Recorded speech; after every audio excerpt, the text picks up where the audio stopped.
Okay. Welcome everyone on our television audience, those of joining on Zoom, others watching, our interpreter. Our meetings are rebroadcast, presented at 7 p.m. every Tuesday evening on Channel 22. Video of the meeting can also be viewed at the Disability Commission's website at www.cityofomaha.org. Then click on the Mayor's Office, then click on Disabilities Commission. I am not Mark Smith. I am Megan Walls, the Vice Chair of the Mayor's Commission for Citizens with Disabilities. I'm filling in in the chair role today, as Mark is not available to be here. The purpose of the commission is to promote quality of life, accessibility, and equity in all aspects related to the City of Omaha on behalf of and in cooperation with the citizens of Omaha who experience disability. In our capacity, we advise the mayor, the city council, and city department heads, and other City of Omaha personnel on issues of access, representation, employment, housing, and quality of life affecting city citizens with disabilities and their respective families. We serve as a resource for Omaha citizens with disabilities and their families to express concerns and resolutions regarding issues affecting them. We publicize to the citizens of Omaha the role of the Mayor's Commission for Citizens with Disabilities and the resources available to assist citizens with disabilities, employers, housing representatives, business owners, engineers and architects, and others who have a role in bettering the life of Omaha citizens. We promote awareness to the general public of the capabilities, needs, and desires of citizens with disabilities. We publicly recognize the efforts of employers, businesses, schools, organizations, and others who have demonstrated outstanding support of programs and services for disabled citizens. We serve to advocate for accessibility issues and implement plans and projects to improve services for citizens with disabilities. And we review and implement plans and projects for advocating services for citizens with disabilities. Okay, so that is why we are here. We had a pre-meeting internally before this where we discussed the need to grow our commission, and we have some good potential candidates being reviewed, and we worked on planning the rest of the year for our speakers. I introduced myself. I said I'm Megan Walls, the Vice Chair of the Commission. In my professional capacity, I do training and consulting through my business Assistology that focuses on accessibility and inclusion specifically to benefit the disability community and Omaha as a whole. And I am Stephanie Scavdahl. I work with Outlook Enrichment. We provide enrichment opportunities, employment, and independent living services to those who are blind and visually impaired. Great. She's also our secretary. So have a pen and paper handy. If we have time at the end, we're going to try to share any announcements. We did not have a quorum in our earlier meeting, nor do we have one now due to conflicts, and therefore we could not approve our minutes from the previous meeting. All right, with all of that business out of the way, I am going to welcome our presenter today. Kevin Carter is he's a city planner in transportation and data in the Long Range Planning Division, here to talk to us about the work that you're doing. So welcome. All right. Well, thank you, everyone. Yeah, I'm going to be pulling up some slides here. So 1 second.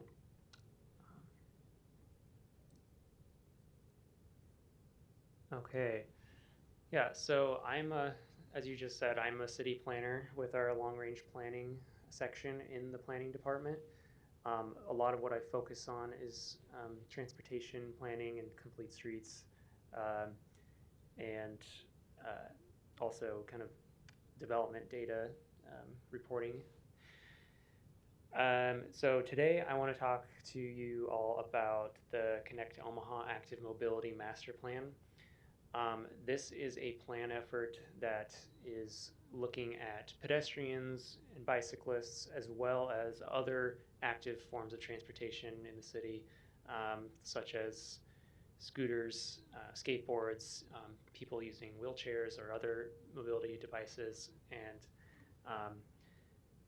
this effort is something that launched in the last couple of months. It's going to take about a year to complete, but I'm going to go into the details of all of that here. So first off, I'll start with an overview of what this plan is, who's creating it, and what the timeline is.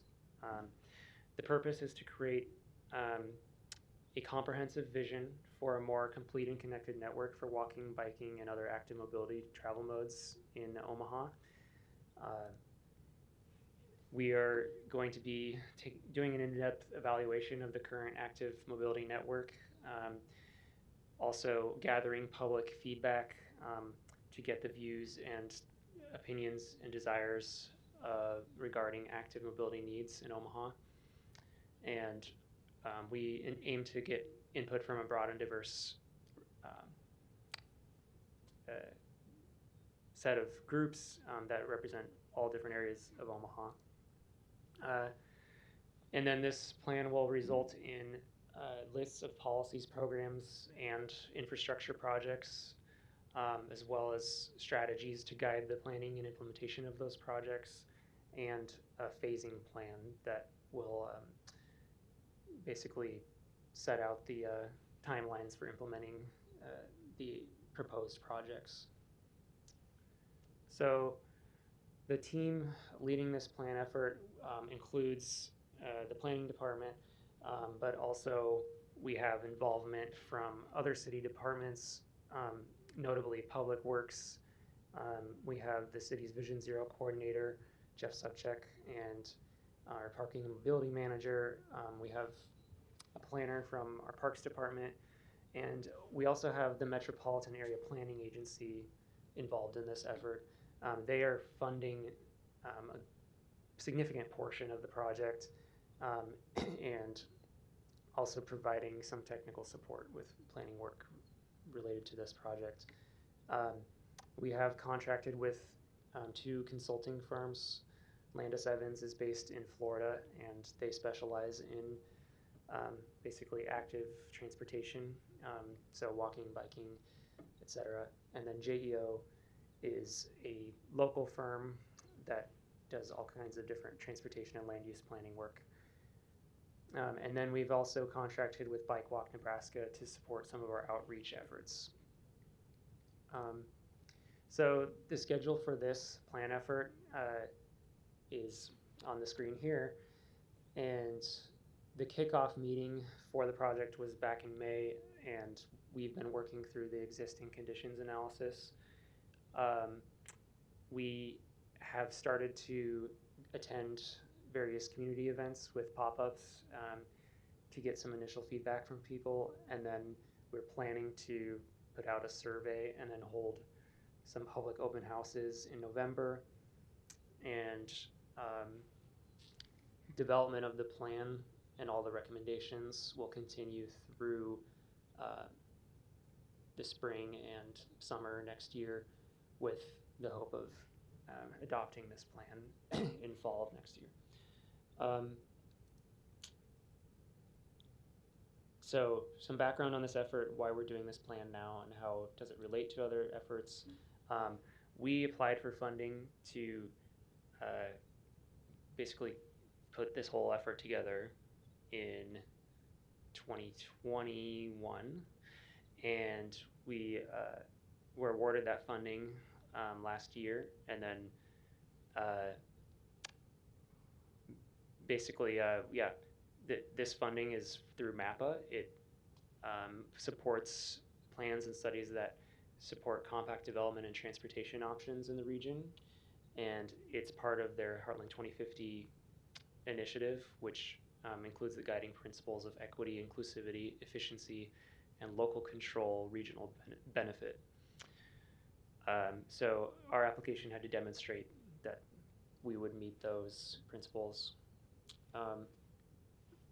And then the city has also done a number of different plans that include some aspect of pedestrian and bicycle recommendations.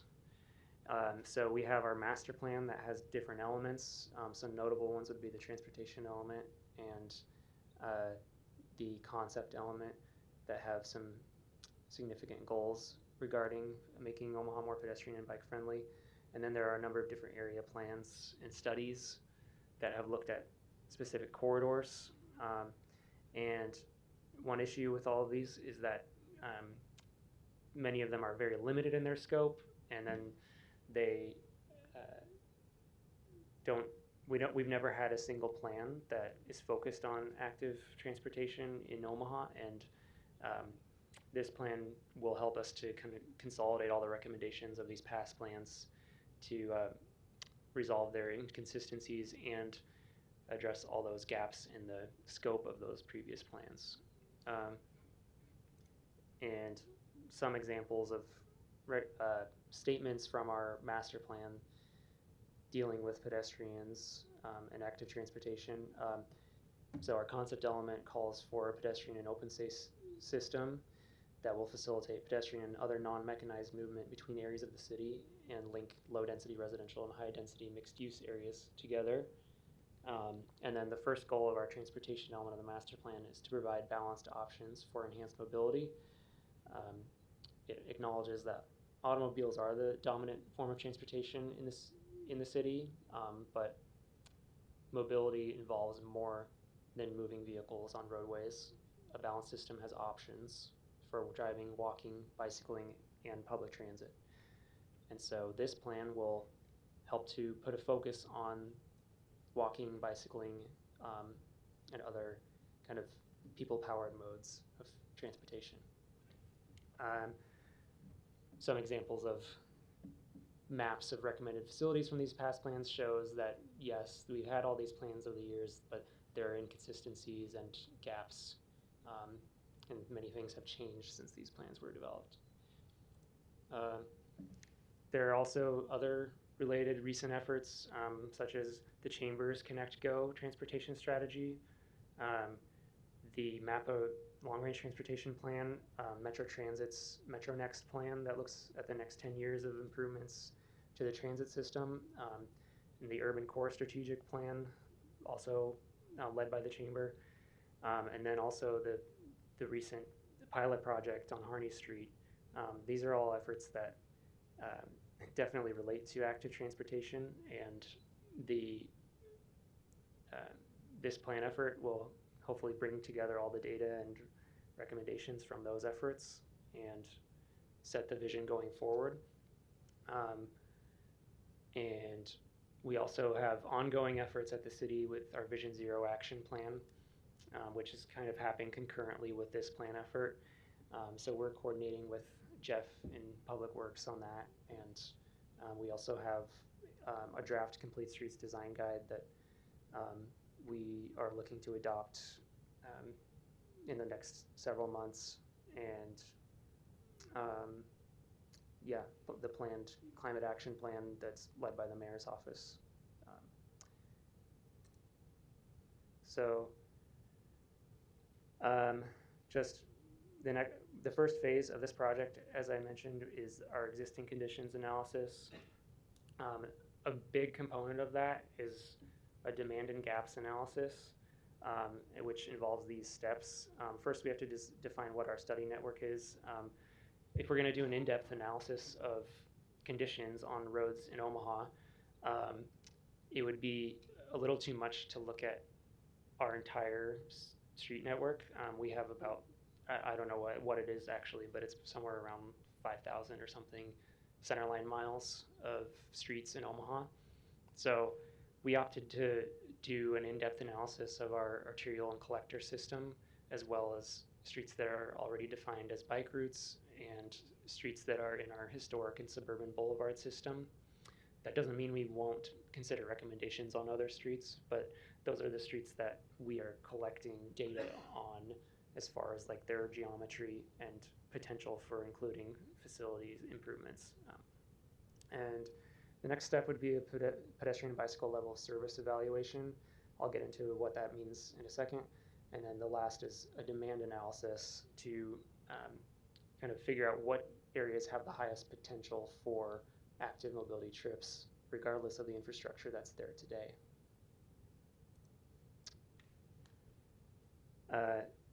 The pedestrian and bicycle level service evaluation is a model that was developed actually by some of the consultants that are on our team, but it's used by the U.S. Federal Highway Administration, and it's based on their peer-reviewed research. But it's basically something that measures bicyclists and pedestrians' level of comfort or safety when traveling along a street segment, and then it rates that from a scale of A to F. um, and I don't want to go into too much detail, but this is the preliminary analysis for Omaha, and as you can see, a lot of our major arterials, especially in West Omaha, are rated quite poorly, E or F.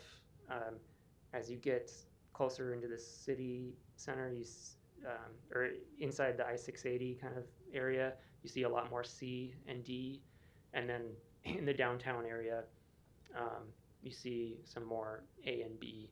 So that's largely a reflection of the presence and width of the sidewalks, the speed and volume of traffic, and the amount of like separation between the sidewalk and the street. And then this is the breakdown of the ratings by mile. And again, this is all the initial analysis. We'll have opportunities to get people's reactions to this and see if it makes sense and it lines up with people's expectations. This is the bicycling level of service conditions analysis. It's kind of a similar story, although we see more ease throughout, like everything outside of downtown. And then some sections of A or B, but mostly on our lower traffic streets or streets that have bike lanes. So here's the breakdown, and also reminding that this is for the mostly arterials and collectors. So we do see some very poor ratings. And the third step of that demand and gaps analysis is the demand analysis. There are 3 different types of demand we're looking at.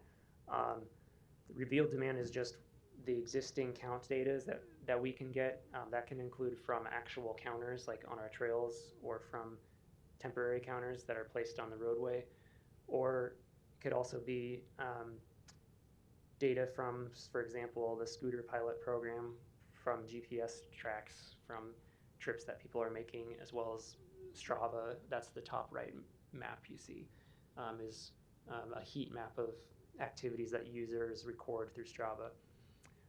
But more important to us is actually latent demand, because that is, while revealed demand shows you where people are walking or biking or using other active modes, we want to know where they would be walking or biking if we had better conditions, and that's what latent demand tells us. It is using land use data and information about different destinations to model how many trips could be generated in a particular area, regardless of what infrastructure is there today. And that will generate, basically heat maps showing the areas of highest potential demand. So that will help us with project prioritization. And then stated demand is basically what we hear from people through the public engagement process, through our online surveys, through our mapping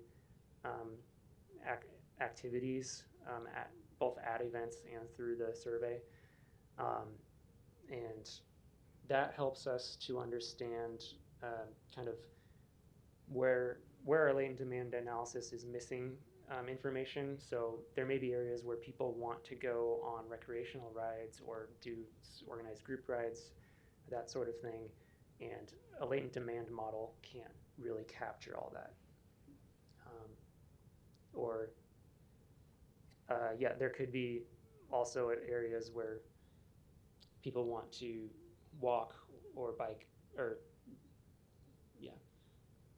walk or bike or use another mode, but the infrastructure presents them, and that helps to fill the gaps in our revealed demand data from counts. And then I mentioned we're doing a demand and gaps analysis, but I want to emphasize the gaps are not entirely just based on the bicycle level of service and pedestrian level of service conditions. It can also be gaps caused by missing infrastructure like curb ramps or obstructed sidewalks. We're not necessarily going to be able to do an inventory of every single street in the city to find all of those, but we're going to use the data that we can to try to identify those issues, and also through our engagement efforts identify those. And then it can include things like major highways or roadways or barriers that don't have enough crossings, and a gap could also be an area that has high pedestrian and bicycle involved crashes, and or an area that lacks connectivity to destinations. Transportation disadvantaged areas are something that is federally defined, but it's mostly based on socioeconomic characteristics. But those are kind of areas where people don't have the means to access a lot of the transportation opportunities that wealthier areas have, and they're more dependent on these other forms of transportation like transit and walking and biking. And then just general nodes of activity on a citywide basis that don't have good connections between one another are also gaps that that this plan will be trying to address. So our public engagement process is going to be trying to answer the questions of where we should be in terms of our walking, biking, and other active mobility conditions, and where and what should we prioritize for improvements. So there's both online and in-person aspects to the engagement process. We have a project website that recently launched. I'll share that with you in a second. And then we will be posting about opportunities on social media on our planning department social media accounts. And we also have an online survey. And then we are hosting community stakeholder committee meetings, as well as attending community events with basically having a pop-up, a tent and table with state kind of activities for people to provide their feedback. And then we will hold a series of open houses in November that will be open to the public. So the website is made in ArcGIS story maps, but this is the QR code that if you wanted to point your phone at this screen, it should open the website. Otherwise, you can go to the planning department website and click on biking in Omaha, and then the first link on that page would take you to the this plan efforts website. And right now it is mostly placeholders on the website. We will have a survey posted there soon. There is a place where people can sign up to get email updates. And yeah, the survey, as I mentioned, we're finalizing that, and we'll have that public soon.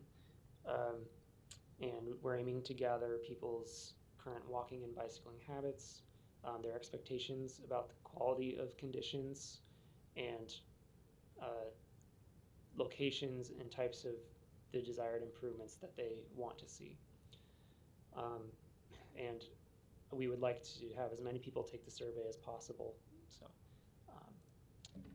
and then our community stakeholder committee is going to be around 30 representatives from different agencies and organizations.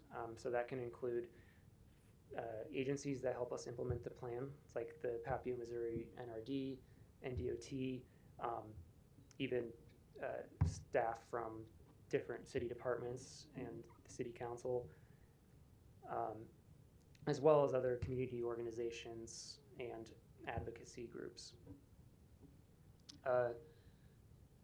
We're scoped to hold 3 meetings. We may call an extra meeting toward the end of the process to kind of walk through the developed plan, but at this point we're planning on 3.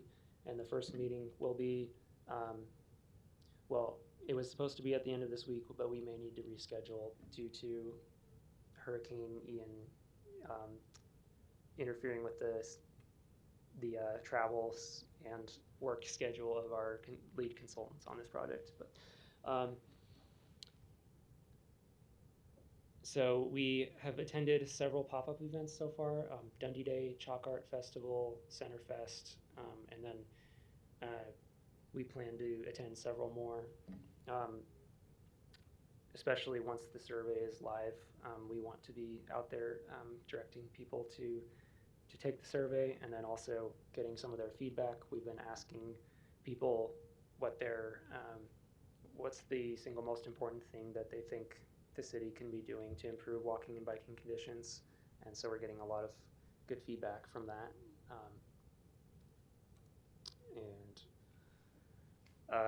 We are scoped to hold 3 open houses in different areas of the city. The locations and the dates of those are to be determined, but they'll likely be over the course of 1 week in November. And we would like to be able to inform attendees about the project and present the findings from our existing conditions analysis to get their reactions and their input for refining them, and then also gather feedback from people to shape the overall goals and the priorities of the plan. And so getting to the plan document itself, as I mentioned, the goals will be defined through the engagement process. I've shown an example set of goals on the right side of the slide, but this is from Lincoln's bike plan. So it's broad principles that the plan would aim to achieve. And then the plan will include what we're calling a network improvements plan. That's basically the infrastructure project recommendations, and those recommendations would fall into 3 different categories: trails and shared use paths. Second is on-street bike facilities, and third is pedestrian enhancements. That can also include crossing improvements for multiple modes. So pedestrian enhancements isn't just like sidewalks, but yeah, we'll have the highest priority projects, have some high-level cost estimates and detailed lists of their kind of constraints and the feasibility considerations. And then we'll have maps that include kind of the full network build out of trail and bike improvements, which would basically be like a 25-year kind of master plan, but the project list would be kind of the priority for the next 10 or so years.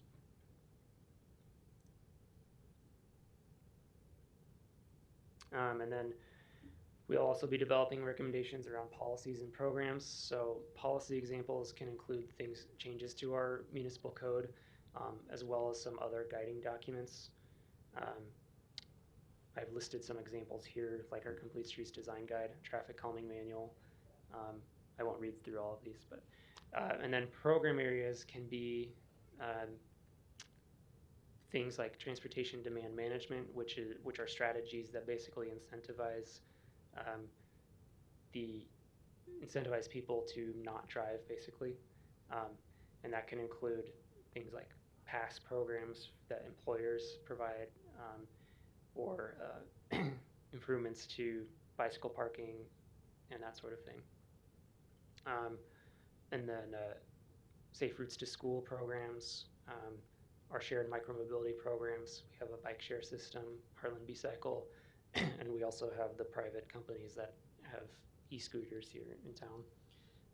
And then overall, I think a big topic of conversation will probably be how we build out our sidewalks and address areas where there are missing sidewalks.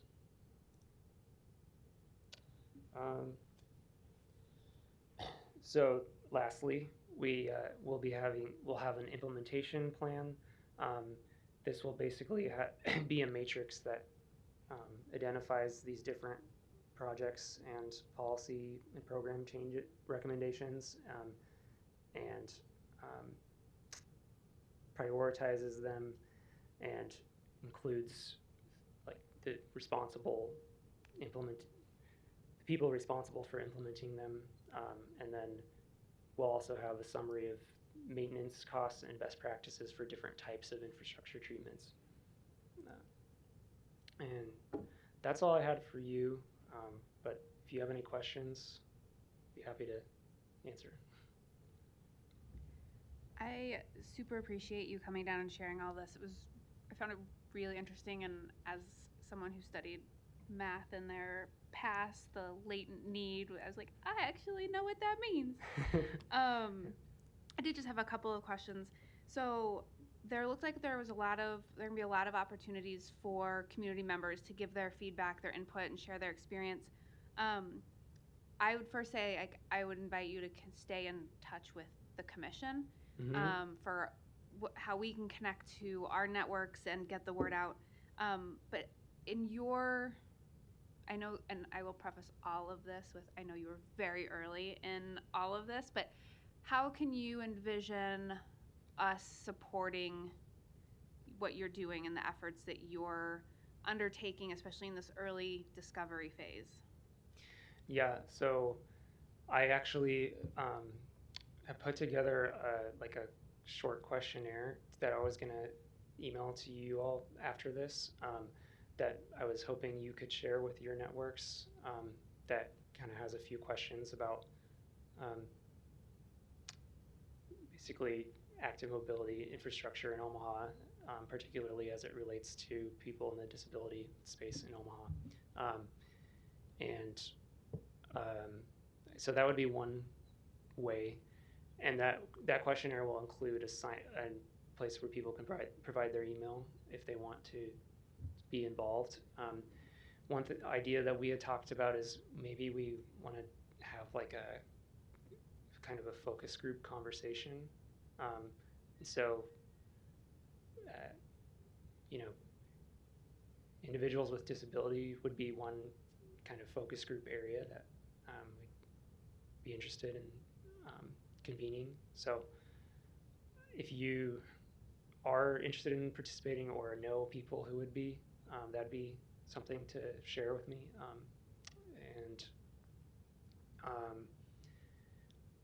Yes, and I believe Megan, I sent the invite out to our community stakeholder committee meeting. So I was hoping you'd be able to be involved in that. I understand if schedules don't work out, but I would like to, if it doesn't work out and you want to have a follow-up conversation, I'd be happy to meet with you anytime. Yeah, so, yeah, I am intending to. I wouldn't hate if you have to reschedule, but I'm working on making it work. All right. And then you had mentioned that I'm probably gonna have the name wrong, but downtown to midtown, is that the market to midtown? Market to midtown? Yeah. So you said it was a pilot program. So like when does it end, and like what's the gap between that ending and this? So I found out that the decision was made to not continue the pilot project basically the same day it was public. So that's a decision of the mayor's office and Public Works, the Public Works director. I think that where this plan comes in is we're going to be looking at both the data from that pilot and all of the other data we're collecting, like the latent demand analysis and the conditions analysis, and determining what are the best opportunities for protected bikeways in the urban core, and that may it very well may be that it recommends that a permanent bikeway on Arnie Street be constructed in the future. Of course, all of these recommendations depend on funding and, yeah, basically the support to implement them. And That makes sense. And my last question, at least initially, is, and if you if you don't know, just say you don't know. But sure. as you're picturing this all coming together, how do you envision engaging developers in the conversation? I'm thinking of like all of the massive development and kind of like, I don't want to call them neighborhoods, but you have like Millwork Commons that's developing, and you have Southside Canopy, and you have Heartwood Preserve, and then more and more of them, and they're all kind of spearheaded under these like developers mapping things out, working with the city on zoning, blah blah blah. Mm-hmm. But how do you envision the development company getting involved so that all of these pieces are part of their initial planning, and so that they don't end up without sidewalks, without connectivity, without access to the public transit once it's all put together? Right. Well, that is one reason why it's really important that we have a detailed master plan, because a lot of the times, like we review the development plans and their subdivision agreements, basically, to make sure that they align with our master plan. And so having this plan gives us something to basically be like, well, there's supposed to be a trail connection here. It's in our master plan, and it gives us a way to kind of enforce that. Yeah, when it comes to like sidewalks, we require sidewalks on all public streets now. There's a lot of areas of Omaha that were built when we did not require that, and so then there's also issues where in the older parts of Omaha, we don't have a lot, public funding for maintaining sidewalks. It's primarily on the property owners. So, yeah. So with new development, like the sidewalks is an issue that's easier, but it's kind of those older areas that Going back. Yep. a big problem. Sorry, and I just thought of one more question. Sure. So, as you were talking about mapping out the kind of the scoring the sidewalks and the streets across the city, how can what's the best way for the public to let you know, like if I'm out taking my dog for a walk and there's a pole directly in the middle of the sidewalk, or there's like, is there one channel that people should go to report those things for this purpose, or what do you recommend? I would recommend reporting them to the mayor's hotline, because a lot of times those issues are kind of like location specific or maintenance type issues that need to get pushed to the right department or to respond to. And when it comes to like that level of detail, I don't know that this plan's going to be able to address those. We would probably just end up having to send them to the department or division that's responsible for those things. But when it comes to like broad issues like just sidewalk obstructions in general being a problem in an area, like that could be something that you would report in the survey responses or on the input maps that we're going to have built into the survey,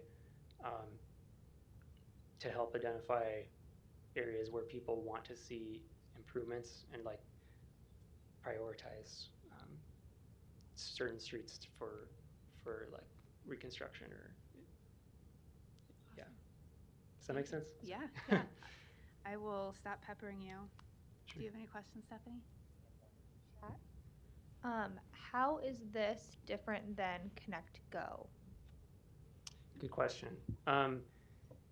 Connect Go is led by the Chamber of Commerce.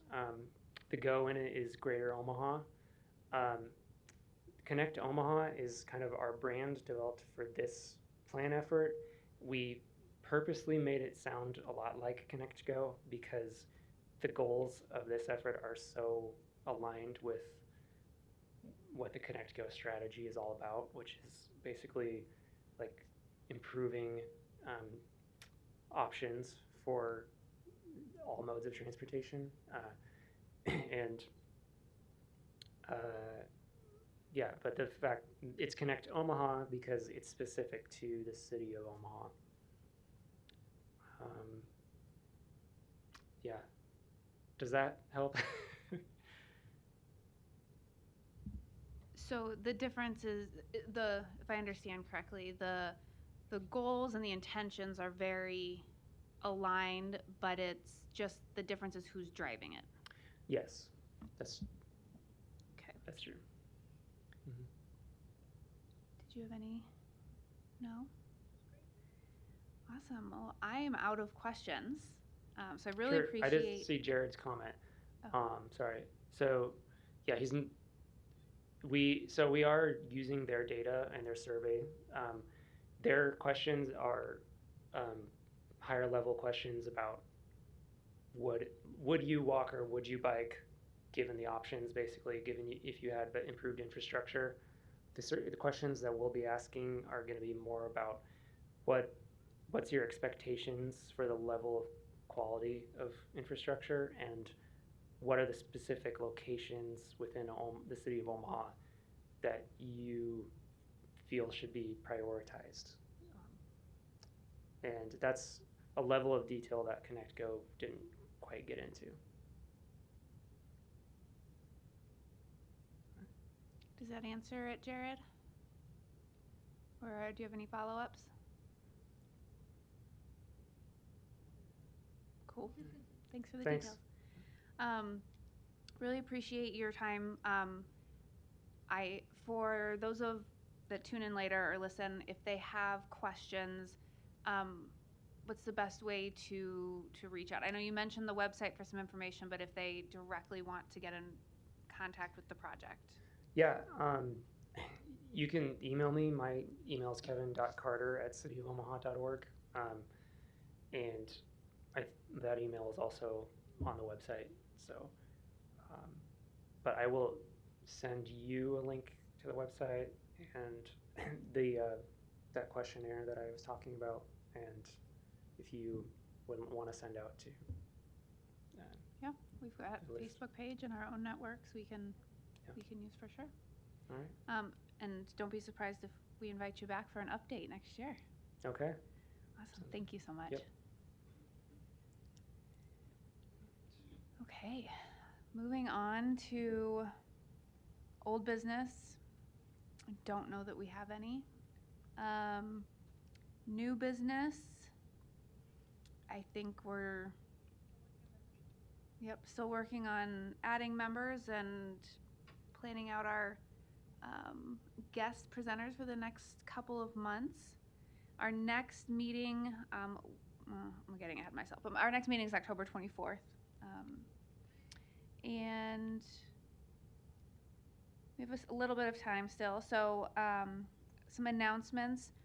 The only one I really have that I can think of is that for candidates who identify as having a disability or service providers that support candidates identifying with a disability in their job placement and search processes, there is a virtual free to attend workshop called Boost Your Job Search that utilizes the platform Jobsability, which is a jobs board specifically geared towards candidates with disabilities and inclusive employers. That event is on October 12th from 1:30 to 2:30, and registration can be found at the Center for Disability Inclusion.org. That's the only one I do want to Outlook Enrichment. We have quite a few events going on in the month of October for those who are experiencing vision loss at any point. So we right now have adaptive CrossFit going on at our building. October 1st, we have a shooting range event that you can register for online. We have some cooking classes coming up. Our peer support group just started back up this month too. And we also, at the end of the month, have a Native American arts class happening where you learn how to make dream catchers. So all of those can be found on our website, outlooken.org, under our events tab. Just a lot of fun stuff. Most things don't even cost anything, or they're minimal $10 as a registration fee. So if you're interested in that, please go on our website. Wonderful. So thank you to our sign interpreter and for Cox Communications for taping and broadcasting. And this says Cox Channel 18 every Tuesday at 7. But I say in another place it says 22. So it's Channel 22, 22 at 7 o'clock on Tuesdays. Our next meeting scheduled for October 24th. We are working on narrowing down our presenter, likely related to Disability Employment Awareness Month, which is October. And with that, we are adjourned. Thank you, Jared and Keith and Mariana, for joining us online.